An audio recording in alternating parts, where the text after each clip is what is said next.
Toll tax. Highway और expressway पर car से चलने के लिए हमें टोल टैक्स देना पड़ता है। पहले टोल प्लाजा पर मैनुअल टोल कलेक्शन होता था, जिसमें बहुत वक्त लगता था। इस समस्या को खत्म करने के लिए सरकार फास्टैग लेकर आई। फास्टैग कार की विंडस्क्रीन पर लगा होता है। ये आपके प्रीपेड वॉलेट या अकाउंट से जुड़ा होता है। जैसे ही आप टोल प्लाजा से गुजरते हैं, स्कैनर आपके फास्टैग को स्कैन करता है और अकाउंट से पैसे कट जाते हैं। लेकिन अब फास्टैग की जगह टोल कलेक्शन के लिए ग्लोबल नेविगेशन सैटेलाइट सिस्टम लागू करने की तैयारी है। GNSS क्या है और ये फास्टैग से कैसे अलग होगा, पहले ये समझ लीजिए।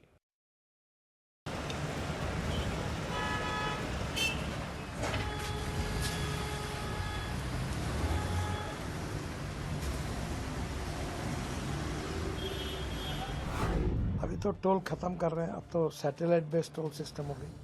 आपके बैंक अकाउंट से पैसे निकल जाएंगे और जितना आपने रोड के यूज़ किया उतना ही पैसा निकलेगा। पहले अच्छी सड़कें नहीं होती थी, हाईवे और एक्सप्रेसवे बहुत कम थे। लेकिन अब PPP मॉडल के जरिए एक्सप्रेसवे का जाल पूरे देश में बिछ गया है, जिससे लोगों का वक्त बचता है और फ्यूल की भी बचत होती है। लेकिन मुश्किल ये है कि टोल टैक्स इतना ज़्यादा वसूला जा रहा है कि लोग परेशान हैं। कार में जितने का पेट्रोल नहीं लगता, उससे ज़्यादा टोल टैक्स देना पड़ता है। ਕੋਈ ਫਰਕ ਤਾਂ ਪੈਂਦਾ ਜੀ ਬਹੁਤ ਜ਼ਿਆਦਾ। ਹੁਣ ਕਰੀਏ ਕੀ ਫਿਰ? ਹੁਣ ਇਹਦਾ ਕੋਈ ਸੋਲੂਸ਼ਨ ਨਹੀਂ ਕੱਢ ਸਕਦੇ। ਇਹਦਾ ਗਵਰਨਮੈਂਟ ਨੂੰ ਚਾਹੀਦਾ ਜੀ ਆਪਾਂ। ਅੱਛਾ ਜੀ, ਹਾਂ ਜੀ। ਜਿਵੇਂ ਤੁਸੀਂ ਕਿੱਥੋਂ ਜਾ ਰਹੇ ਹੈਗੇ? ਅਸੀਂ ਜਲੰਧਰ ਜਾ ਰਹੇ ਹਾਂ ਜੀ। ਤੇ ਕਿੰਨਾ ਕੁ ਟੋਲ ਕੱਟ ਗਿਆ ਹੁਣ ਲਾ ਲਓ, ਹੁਣ ਕਟਾ ਰਹੇ ਹਾਂ ਜੀ ਦੋਸਤੀ। ਹੁਣ ਰਿਚਾਰਜ ਪੂਰਾ ਮੇਰੇ ਦਾ ਰਿਚਾਰਜ ਪੂਰਾ ਸੀ ਇਹ 'ਚ। ਇਹ ਲਗਾਤਾਰ ਰੇਟ ਵੱਧ ਰਿਹਾ। ਪਹਿਲਾਂ ਥੋੜੇ ਦਿਨ ਪਹਿਲਾਂ ਰੇਟ ਵਧਿਆ ਸੀ, ਫਿਰ ਰੇਟ ਵੱਧ ਗਿਆ ਹੈ। ਲਾ ਲਓ ਕੋਈ ਵੀ ਗਵਰਨਮੈਂਟ ਲਾ ਲਓ, ਇਹਨਾਂ ਨੂੰ ਐ ਕਿ ਵੋਟਾਂ ਤਾਂ ਪੈ ਗਈਆਂ ਜਿਹੜੀਆਂ ਪੈਣੀਆਂ ਸੀ। ਹੁਣ ਆਮ ਆਦਮੀ ਦੇ ਬਸ ਧੱਕਾ ਮਾਰਨਾ ਇਹਨਾਂ ਨੇ, ਹੋਰ ਕੁਝ ਨਹੀਂ ਕਰਨਾ ਹੈਗਾ ਜੀ। ਕਿੰਨਾ ਕੁ ਅਸਰ ਪਏਗਾ ਜੀ? ਅਸਰ ਬਹੁਤ ਫਰਕ ਪੈਂਦਾ ਜੀ। ਸਾਡਾ ਡੇਲੀ ਦੀ ਚਲਾਈ ਹੈ ਜੀ।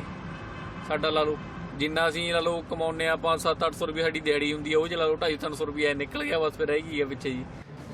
साल 2021 में सरकार ने फास्टैग सिस्टम लागू किया, जिसके बाद टोल वसूली और आसान हो गई। लेकिन बार बार आरोप लगते हैं कि नियमों को ताक पर रखकर टोल टैक्स वसूला जाता है, जिसके चलते टोल प्लाजा पर आए दिन विवाद की खबरें भी सामने आती हैं। दरअसल टोल प्लाजा से 20 किलोमीटर के दायरे में रहने वाले लोगों को टोल टैक्स में छूट दी जाती है। दूसरी तरफ नियम ये है कि 60 किलोमीटर के दायरे में एक ही टोल प्लाजा हो सकता है। लेकिन कई जगहों पर नियमों को ताक पर रखा गया है और परिवहन मंत्री नितिन गडकरी भी इस बात को स्वीकार कर चुके हैं। किसी ने कहा, मैं नाम भूल रहा हूँ, अध्यक्ष महाराज, उनने कहा आधार कार्ड के ऊपर, शायद श्रीनिवास पाटिल जी ने कहा था, आधार के कार्ड के ऊपर, जिसके बाद आधार का कार्ड और वहां टोल है, तो आधार का कार्ड देखकर मानकर उसको तुरंत पास इशू किया जाए। तो मैं सजेशन मान्य करता हूं, जहां भी ऐसे टोल बने और वहां के स्थानिक लोगों की अड़चन होती है, आधार कार्ड को लेकर पास बनाकर देंगे। दूसरा एक है कि 60 किलोमीटर के बीच में टोल नहीं आता है और कुछ जगह चालू है। मैं आज सदन को विश्वास दिलाता हूं, बहुत बार ये गलत काम हो रहा है, इलीगल है। मैं बार बार कहता हूं, पर पैसे मिलते इसलिए डिपार्टमेंट हाँ करते हो। हाँ, ये इनका कितने दिन मेरे से झगड़ा किया इन्होंने, बोले जी ने बहुत। अब मैं बता रहा हूं कि इसके बाद 3 महीने के अंदर 60 किलोमीटर के अंदर एक ही टोल नाका होगा, दूसरा होगा तो वो बंद किया जाएगा। क्योंकि लोगों को जरूर है कि हमें पैसा भी चाहिए, इसका मतलब लोगों को तकलीफ नहीं देनी चाहिए। टोल टैक्स को लेकर तमाम शिकायतों को दूर करने के लिए सरकार फास्टैग की जगह सैटेलाइट सिस्टम लागू करने जा रही है। ये नया सिस्टम है GNSS यानी ग्लोबल नेविगेशन सैटेलाइट सिस्टम। बहुत जल्द बेंगलुरु मैसूर एक्सप्रेसवे पर GNSS टोल सिस्टम लागू किया जाएगा। कुछ दिन पहले केंद्रीय मंत्री नितिन गडकरी ने कहा था कि हम फास्टैग सिस्टम के जरिए टोल लेना खत्म करने जा रहे हैं। अब सैटेलाइट बेस्ड सिस्टम लागू होगा। अभी तो टोल खत्म कर रहे हैं, अब तो सैटेलाइट बेस्ड टोल सिस्टम हो गई। आपके बैंक अकाउंट से पैसे निकल जाएंगे और जितना आपने रोड के यूज़ किया उतना ही पैसा निकलेगा। लेकिन लोगों की जेब से तो पैसा, समय बचता है ना, फ्यूल बचता है। अब मुंबई से पुणे आने के लिए 9 घंटे लगते थे, अब 2 घंटे में होता है, तो 7 घंटे का डीजल बचता है और समय बचता है। तो नेचुरली उसके बदले में थोड़ा बहुत देने पड़ेंगे, क्योंकि पब्लिक प्राइवेट इन्वेस्टमेंट से हम लोग कर रहे हैं, तो लोग पैसे भी वापस करने पड़ेंगे। GNSS सिस्टम लागू करने के लिए कर्नाटक में NH 275 के बेंगलुरु मैसूर सेक्शन और हरियाणा में NH 709 के पानीपत हिसार सेक्शन पर पायलट स्टडी की गई है। आइए पहले आपको बताते हैं कि GNSS यानी ग्लोबल नेविगेशन सैटेलाइट सिस्टम क्या है। इसमें एक सैटेलाइट आधारित यूनिट होगा जो गाड़ियों में इंस्टॉल किया जाएगा। इसकी मदद से अधिकारी ट्रैक कर सकेंगे कि गाड़ी ने कब टोल हाईवे का इस्तेमाल शुरू किया है और जैसे ही वाहन टोल रोड से निकलेगा, ये सिस्टम टोल रोड के इस्तेमाल की गणना करेगा और आपके अकाउंट से उतना ही पैसा कट जाएगा। हालांकि अभी satellite based tax system testing phase में है और कुछ चुनिंदा हाईवे पर ही इसे शुरू करने की तैयारी है, लेकिन आने वाले कुछ सालों में चरणबद्ध तरीके से देश के ज़्यादातर हाईवे पर इसका इस्तेमाल शुरू हो जाएगा। ग्लोबल नेविगेशन सैटेलाइट सिस्टम से फ़ायदा क्या होगा, ये भी समझ लीजिए। इसकी मदद से टोल रोड के इस्तेमाल की सही जानकारी मिलेगी और यात्री को उतना ही टैक्स देना होगा जितनी दूरी के लिए उसने हाईवे का इस्तेमाल किया होगा। GNSS आने के बाद हाईवे पर मौजूद टोल प्लाजा खत्म हो जाएंगे। ना तो गाड़ियों का टोल प्लाजा पर रुकना होगा और ना ही फास्टैग स्कैनिंग की ज़रूरत होगी। ऑटोमेटिकली अकाउंट से GNSS के जरिए टोल कट जाएगा। इसके इस्तेमाल से आने वाले वक्त में पारंपरिक टोल बूथ भी हट जाएंगे, जहां अभी भी मैनुअल टोल वसूली होती है और कई बार लंबी लंबी कतारें लग जाती हैं। सबसे बड़ा फायदा ये होगा कि अभी टोल टैक्स वसूली में जो गड़बड़ी की शिकायतें मिलती हैं, वो पूरी तरह से खत्म हो जाएंगी।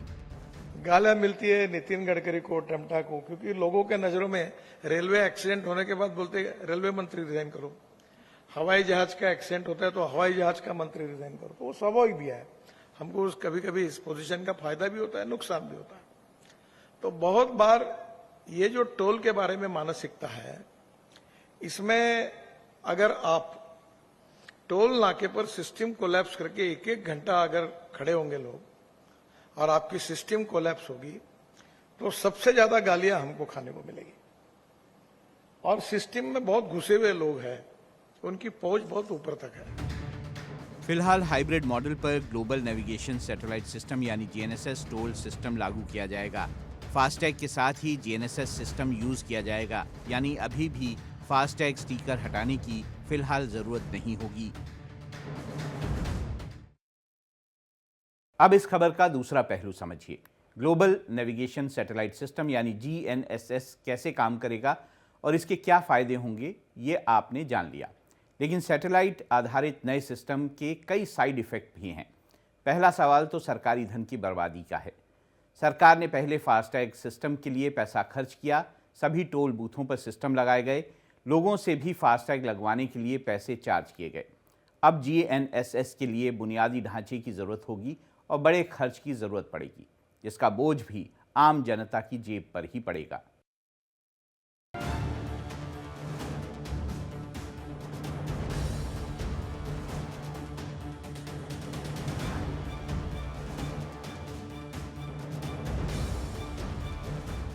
साठ किलोमीटर के अंदर एक ही टोल नाका होगा, दूसरा होगा तो वो बंद किया जाएगा, क्योंकि लोगों को जरूर है कि हमें पैसा भी चाहिए, इसका मतलब लोगों को तकलीफ नहीं देनी चाहिए।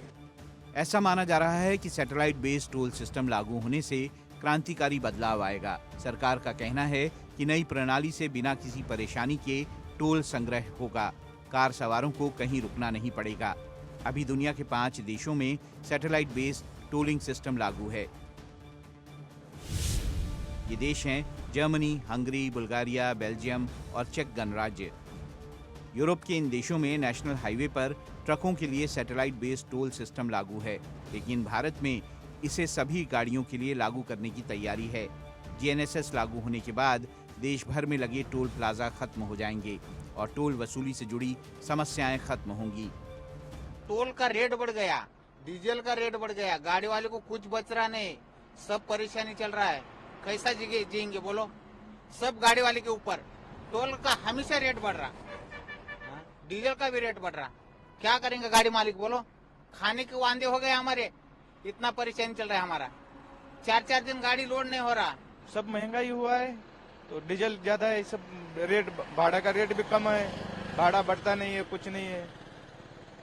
ये ऐसा ही चल रहा है अपना, धीरे धीरे कोई इसमें कोई प्राप्ति नहीं हो रहा है गाड़ी में, बस कोई मजा नहीं आ रहा है। को तकलीफ है, माल का रेट बढ़ने नहीं, हमारा भाड़ा बढ़ नहीं रहा है, हर जगह रेट बढ़ रहा है, टोल बढ़ रहा है, टैक्स बढ़ रहा है, हम लोग का भाड़ा नहीं बढ़ रहा है।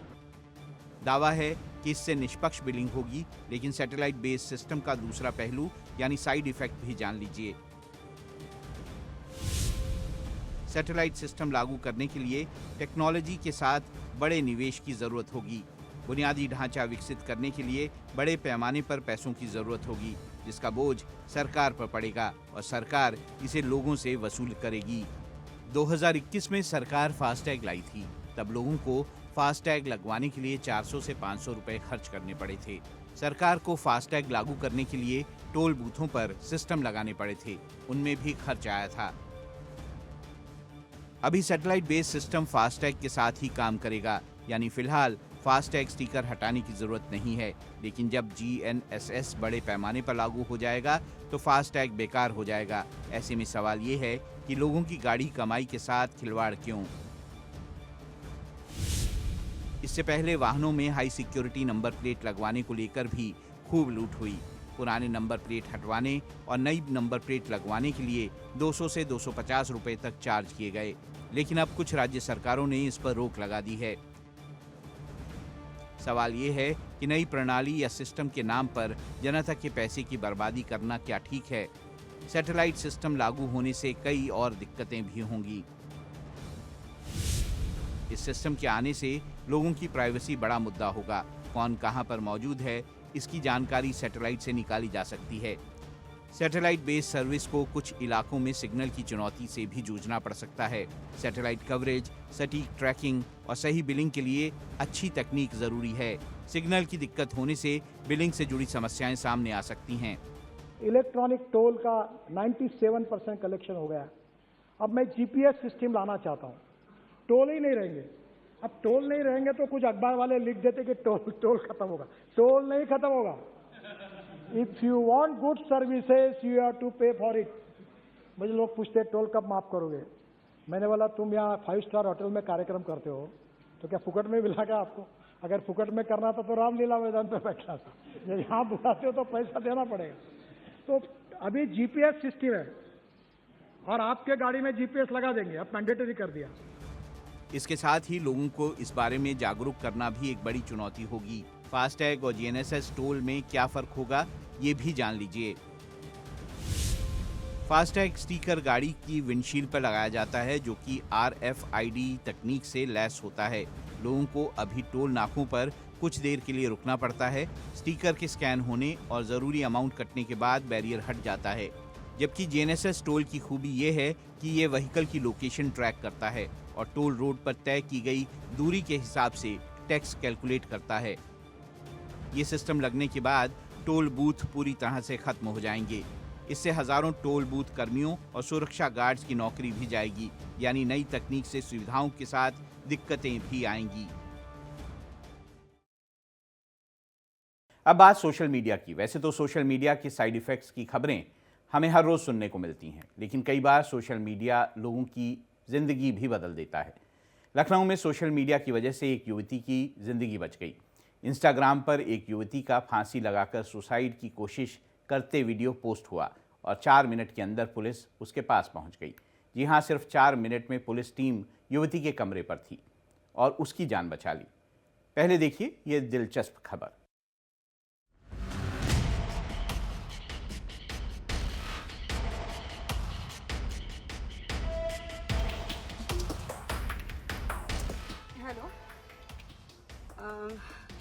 আমি লাইভ হিসেবে আসি না, আজকে আমি একটা জিনিস দেখাতে, আমি যে কালপ্রিটটাকেও দেখাবো।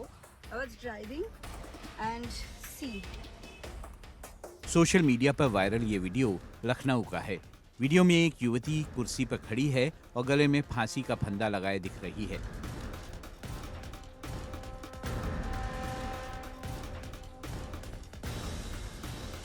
निगोहा इलाके में रहने वाली युवती ने इंस्टाग्राम पर सुसाइड करते हुए वीडियो पोस्ट किया था, लेकिन युवती की जान जाती उससे पहले ही पुलिस उसके घर पहुंच गई और उसकी जान बचा ली। आपको ये जानकर हैरानी होगी कि सिर्फ 4 मिनट में पुलिस युवती के घर उसे बचाने के लिए पहुंच गई। आमतौर पर पुलिस इस बात के लिए बदनाम है कि वो कहीं पर भी वक्त पर नहीं पहुंचती है। ये संभव हुआ सोशल मीडिया और उत्तर प्रदेश पुलिस के बीच गठजोड़ की वजह से। दरअसल कुछ दिन पहले इंस्टाग्राम को चलाने वाली कंपनी मेटा और उत्तर प्रदेश पुलिस के बीच एक करार हुआ था।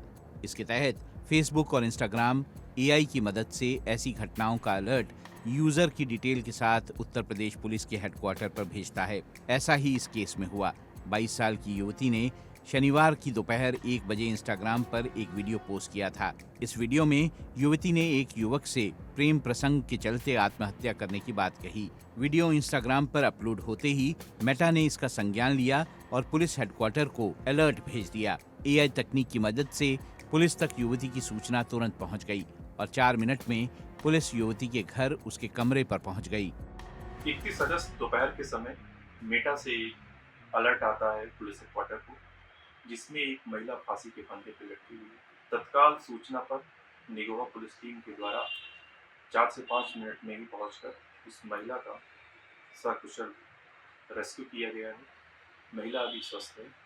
उसकी काउंसलिंग पुलिस टीम के द्वारा की गई है। पूरे प्रकरण की जांच कर अन्य विधि कार्रवाई। सोशल मीडिया और एआई तकनीक ने एक जिंदगी बचा ली। इस तरह की घटनाएं पहले भी सामने आ चुकी हैं, जब मेटा पुलिस को अलर्ट भेजकर जान बचा चुका है। पिछले हफ्ते कोलकाता से भी ऐसी ही घटना सामने आई थी, जब सोशल मीडिया की वजह से एक्ट्रेस पर हमला करने वाला आरोपी मौके से ही पकड़ा गया था। কলকাতার সাদার্ন এভিনিউতে 27A এটার সামনে আমি রয়েছি এই মুহূর্তে। পুলিশও এসেছে, ছেলেটিকে ধরা হয়েছে। आपको याद होगा कि एक शख्स ने एक्ट्रेस पायल मुखर्जी की कार का शीशा तोड़ दिया था। पायल ने तुरंत फेसबुक पर लाइव आकर घटना के बारे में लोगों को बताया। कुछ लोगों ने वीडियो तुरंत कोलकाता पुलिस को टैग किया। बस फिर क्या था, कुछ मिनट के अंदर ही पुलिस टीम मौके पर थी और आरोपी बाइक सवार शख्स पकड़ा गया। আমার গাড়িতে একটা বহুত কাজ হয়েছে।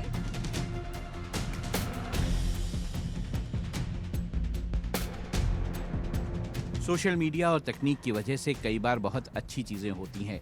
लोग सोशल मीडिया पर अपनी समस्या शेयर करते हैं और मदद पहुंच जाती है। रेलवे विभाग, पुलिस और बिजली समेत तमाम विभाग सोशल मीडिया पर एक्टिव हैं और शिकायत मिलते ही तुरंत कार्रवाई करते हैं। रेलवे ने कई बार ट्रेन में महिला यात्रियों और बीमार लोगों को तुरंत मदद पहुंचाई है, जिसके लिए रेलवे की तारीफ भी हो चुकी है। सोशल मीडिया के जरिए पुलिस साइबर क्राइम पर नजर रखती है और कुख्यात अपराधियों को भी ट्रैक करती है, क्योंकि सोशल मीडिया का इस्तेमाल आजकल आम बात हो गई है। यही वजह है कि उत्तर प्रदेश पुलिस ने मेटा के साथ करार किया है, ताकि हर आपराधिक या गलत गतिविधि का अलर्ट तुरंत पुलिस तक पहुंच जाए। इसके अलावा सोशल मीडिया में एआई टूल्स की अहमियत भी तेजी से बढ़ रही है। कंटेंट राइटिंग और सोशल मीडिया मार्केटिंग में ये गेम चेंजर बन गया है। एआई लोगों को कंटेंट क्रिएशन, ऑडियंस एंगेजमेंट समेत कई रणनीति में मदद कर रहा है। यानी सोशल मीडिया का सही इस्तेमाल किया जाए तो ये आपकी ज़िंदगी बदल सकता है। आजकल लाखों युवा social media influencer, content creator बनकर लाखों रुपए कमा रहे हैं।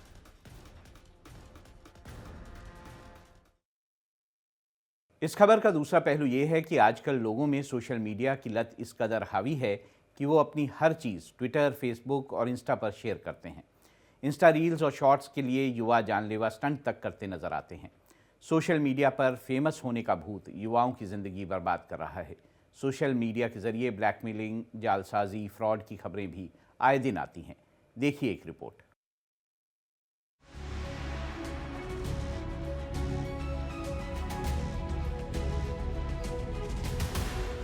सोशल मीडिया आज दुनिया भर के लोगों से जुड़ने का सबसे बड़ा और आसान माध्यम बन चुका है। इंस्टा, फेसबुक और ट्विटर पर आपकी एक पोस्ट पूरी दुनिया में वायरल हो सकती है। देखते ही देखते सोशल मीडिया लोगों को स्टार बना देता है। हजारों लाखों लोगों को सोशल मीडिया ने रोजगार दिया है और उनके टैलेंट को मंच दिया है। सोशल मीडिया आज उन लोगों की आवाज़ भी बना है जो समाज की मुख्य धारा से अलग हैं, जिनकी आवाज़ दबाई जाती रही है।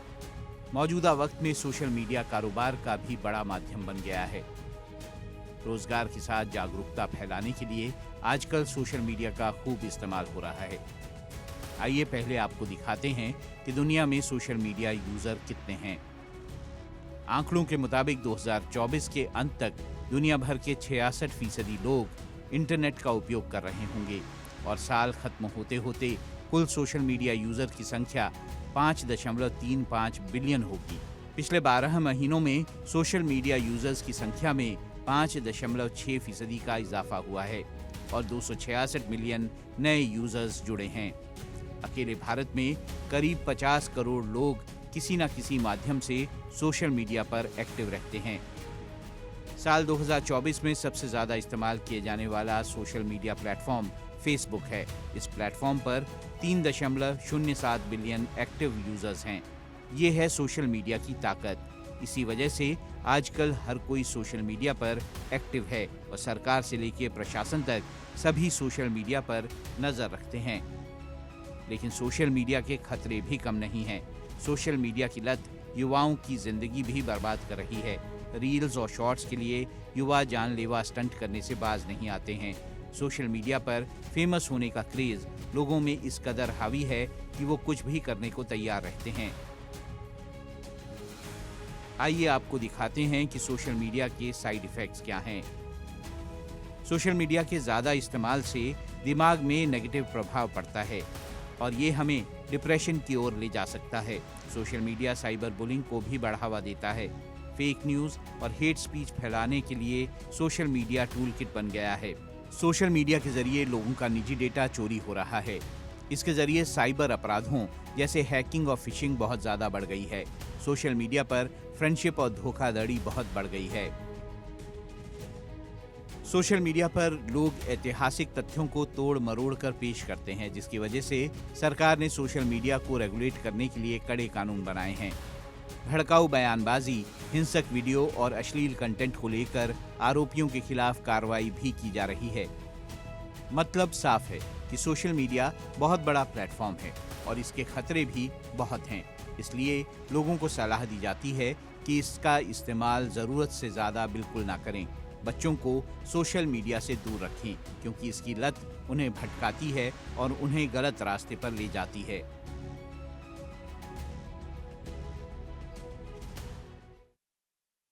अब आपको दिखाते हैं एक ऐसी खबर जो आपके चेहरे पर मुस्कान ला देगी। शनिवार को मुंबई के कोंकण मर्केंटाइल कोऑपरेटिव बैंक के डायरेक्टर्स ने अपने एक कर्मचारी को सम्मानित किया। फारूक मापकर नाम के इस कर्मचारी को आदर्श कर्मचारी का अवार्ड दिया गया। फारूक बैंक में कोई वरिष्ठ कर्मचारी नहीं है, बल्कि एक ऐसे कर्मचारी हैं जिसने सुरक्षा गार्ड के रूप में नौकरी शुरू की और चपरासी के रूप में रिटायर हुए। फारूक ने बैंक में 37 साल तक सेवाएं दी। इस दौरान उन्होंने 31 साल महाराष्ट्र सरकार को कोर्ट में चुनौती देते हुए बिताए। दरअसल फारूक मापकर को दुनिया 1992-93 के दंगों के एक पीड़ित के रूप में जानती है, जो अभी भी न्याय के लिए लड़ रहे हैं। 10 जनवरी 1993 को जब वे अपने घर के पास एक मस्जिद में नमाज के लिए झुके तो गोली लगने से उनके 6 साथी नमाजियों की मौत हो गई। गोली एक पुलिस अधिकारी ने चलाई थी। हाई कोर्ट ने माना कि फायरिंग करना गलत था। फारूक ने पुलिस अधिकारी को मुकदमे में लाने के लिए हर संभव कानूनी रास्ता अपनाया। बैंक के अधिकारियों का कहना है कि फारूक ने कभी अपनी निजी लड़ाई को अपनी नौकरी के आड़े नहीं आने दिया। वो हमेशा वक्त पर ऑफिस आते थे और सभी की मदद के लिए हाजिर रहते थे। यहाँ तक कि उन्होंने कभी प्रमोशन तक नहीं मांगा।